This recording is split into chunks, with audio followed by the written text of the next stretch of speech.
ఫిబ్రవరి 2026 పండుగలు శుక్రమూఢం ముగింపు తప్పకుండా తెలుసుకోండి. మన హిందూ ధర్మంలో పండుగలకు శుభముహూర్తాలకు చాలా విశిష్టత ఉంటుంది. ఫిబ్రవరి 2026 నెలలో ఏర్పడే కొన్ని ముఖ్యమైన పండుగలు, వాటి విశేషాల గురించి ఈ వీడియోలో తెలుసుకోండి. అలాగే ఈ ఫిబ్రవరి నెలలోనే శుక్ర మౌఢ్యమి కూడా ముగుస్తుంది. మౌఢ్యమి పూర్తయిన తర్వాత నుండి శుభకార్యాలకు ఏ రోజున మంచి ముహూర్తులు ఉన్నాయో కూడా క్లుప్తంగా వివరిస్తాను. ఈ ఫిబ్రవరి నెలలో మహా అద్భుతమైన శివరాత్రి, భాన సప్తమి, శని త్రయోదశి, పుత్ర గణపతి వ్రతం ఇంకా ఎన్నో పండుగలు రాబోతున్నాయి. ముందుగా ఈ వీడియోకి ఒక లైక్ కొట్టి జై శ్రీరామ్ అని కామెంట్ చేయండి. ఫిబ్రవరి 1వ తేదీ ఆదివారం నాడు మాఘ పౌర్ణమి వచ్చింది. పౌర్ణమి రోజున లక్ష్మీదేవిని పూజిస్తే చాలా మంచిది. ఇక ఫిబ్రవరి 5వ తేదీ గురువారం నాడు సంకటహర చతుర్థి వచ్చింది. ఈ రోజున గణపతిని విశేషంగా పూజించాలి. సప్త శనివారాల వ్రతానికి ఎంత మహిమ ఉంటుందో ఈ సంకటహర చతుర్థి వ్రతానికి కూడా అంతే శక్తి ఉంటుంది. కాబట్టి ఫిబ్రవరి 5వ తేదీన సంఘటన చతుర్థి నాడు గణపతిని పూజించి ముడుపు కడితే మీ మనసులో ఏది కోరుకున్నా అది ఖచ్చితంగా నెరవేరుతుంది. ప్రతి నెలకు ఒకసారి సంకటహర చతుర్థి వస్తుంది. కాబట్టి ఇంతటి అద్భుతమైన అవకాశాన్ని ఎవరు వదులుకోకండి. ఇక ఫిబ్రవరి 8వ తేదీన ఆదివారం నాడు భాను సప్తమి వచ్చింది. దీన్ని రథసప్తమి అని కూడా పిలుస్తారు. రథసప్తమికి ఎంత విశిష్టత ఉంటుందో భాను సప్తమికి కూడా అంతే విశిష్టత ఉంటుంది. కాబట్టి ఫిబ్రవరి 8వ తేదీ భాను సప్తమి నాడు ఇంటి ముందు రథం ముగ్గు వేసి సూర్యుడిని పూజించాలి.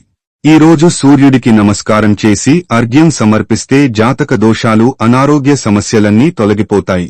అలాగే సంతానం లేని వారికి సంతాన ప్రాప్తి, వివాహం కాని వారికి వివాహ యోగం. ఇక ఫిబ్రవరి 13వ తేదీ శుక్రవారం నాడు విజయ ఏకాదశి ఏర్పడింది.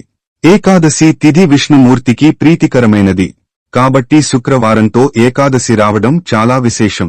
మన పురాణాల ప్రకారం శ్రీరామచంద్రుడు లంకపై దండెత్తే ముందు సముద్రాన్ని దాటడానికి ఆటంకం లేకుండా ఉండాలని ఏకాదశి వ్రతాన్ని ఆచరించారట.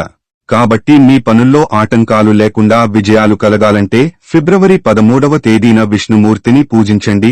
ఇక ఈ నెల ఫిబ్రవరి 13వ తేదీతో శుక్ర మౌఢ్యమి ముగిసిపోతుంది. కాబట్టి ఫిబ్రవరి 14వ తేదీ నుండి గృహప్రవేశాలు, శుభకార్యాలకు మంచి ముహూర్తాలు ఉన్నాయి. అలాగే ఫిబ్రవరి 14వ తేదీన శనివారం నాడు శని త్రయోదశి ఏర్పడింది. ఈ 2026 సంవత్సరంలో 2వ శని త్రయోదశి ఏర్పడం చాలా విశేషం.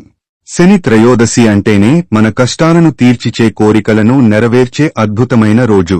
కాబట్టి ఫిబ్రవరి 14వ తేదీ శని త్రయోదశి రోజున నవగ్రహాలకు 9 ప్రదక్షిణాలు చేసి శని దేవునికి నువ్వుల నూనెతో అభిషేకం చేయండి. ఏలినాటి శని దోషాలన్నీ వెంటనే తొలగిపోయి కోరిన కోరికలన్నీ అతి త్వరలోనే నెరవేరుతాయి. ఇక ఫిబ్రవరి 15వ తేదీన ఆదివారం నాడు అత్యంత శక్తివంతమైన మహాశివరాత్రి పండుగ రాబోతుంది. ఈ శివరాత్రి పండుగ నాడు ప్రతి ఒక్కరూ అభ్యంగన స్నానం చేయాలి. శరీరానికి నువ్వుల నూనె రాసుకుని అభ్యంగన స్నానం చేస్తే జాతక దోషాలన్నీ తొలగిపోతాయి.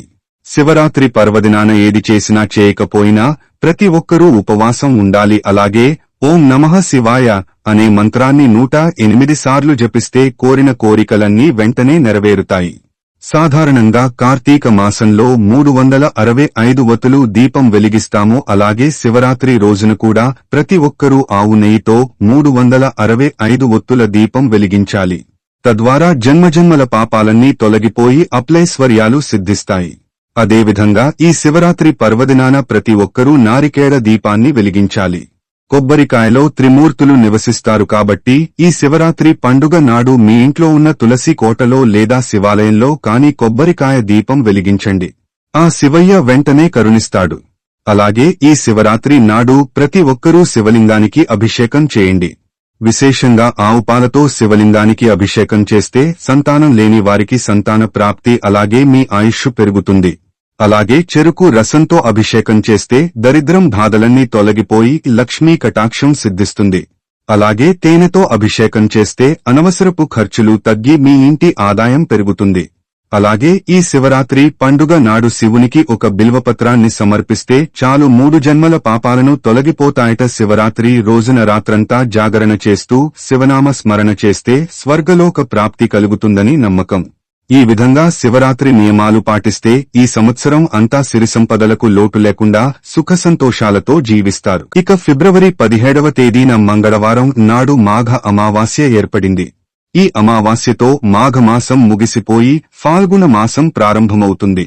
ఈ అమావాస్య రోజున పితృదేవతలను పూజిస్తే పితృదోషాలన్నీ వెంటనే తొలగిపోతాయి. అలాగే రావి చెట్టుకు 108 ప్రదక్షిణాలు చేస్తే జాతకంలో ఉన్న ఏలినాటి శని దోషాలన్నీ తొలగిపోతాయి. ఇక ఫిబ్రవరి 21వ తేదీన పుత్ర గణపతి వ్రతం వచ్చింది.